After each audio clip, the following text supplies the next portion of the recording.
আসসালামু আলাইকুম রহমতুল্লাহ।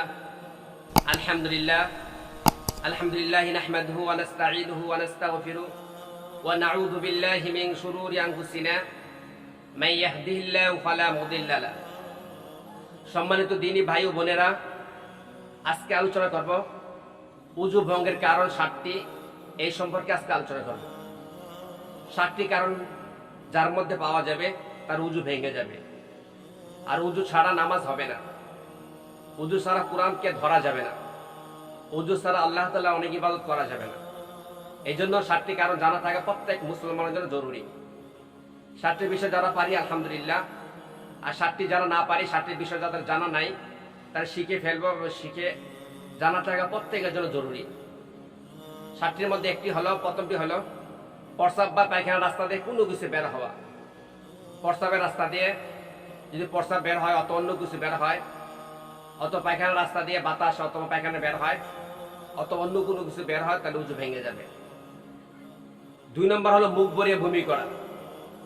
যদি কেউ কোনো ব্যক্তি মুখ ভরিয়ে বমি করে ফেলে তাহলে ওযু ভেঙে যাবে। যদি হালকা বমি হয় তাহলে ওযু ভাঙবে না। এই জন্য মুখ ভরিয়ে বমি করলে ওযু ভেঙে যাবে। 3 নম্বর, শরীরের কোন স্থান থেকে রক্ত, পুজ বা পানি বের হয়ে গড়িয়ে পড়লে। যদি কোনো শরীরে কোন স্থান থেকে রক্ত বের হয়, যদি শরীরে কোনো হাত থেকে হাত কেটে যাওয়ার কারণে রক্ত বের হয়, যদি রক্তটা এক জায়গা থাকে, স্থির থাকে, তার ওযু ভাঙবে না। যদি রক্ত বের হয়ে যদি স্থির না থাকে, একটু জায়গা সরে যায়, একটু ওই জায়গাতে সরে যায়, তাহলে ওযুটা ভেঙে যাবে। অথবা পুজ বের হইলে, রক্ত পুজ বা পানি বের হয়ে গড়িয়ে পড়লে তাহলে ওযু ভেঙে যাবে। 4 নম্বর হলো থুতুর সঙ্গে রক্তের ভাগ সমান বা বেশি হইলে। কার থুতু বের হয়েছে, এর সাথে রক্তের পরিমাণটা বেশি হয়েছে অথবা সমান হয়েছে, তাহলে তার ওযু ভেঙে যাবে। অনেকে ঠান্ডার কারণে অথবা ব্রাশ করার কারণে রক্ত বের হয়, পরবর্তী যদি রক্ত বের হয় এরকম ভাবে রক্ত বের যদি রক্তের পরিমাণটা যদি থুতুর সমান হয় অথবা থুতুর চেয়ে বেশি হয়, তাহলে ওই ব্যক্তির ওযু ভেঙে যাবে, ওই ব্যক্তির ওযু থাকবে না। 5 নম্বর হলো চিত বা কাত হয়ে হেলান দিয়ে ঘুম যাইলে।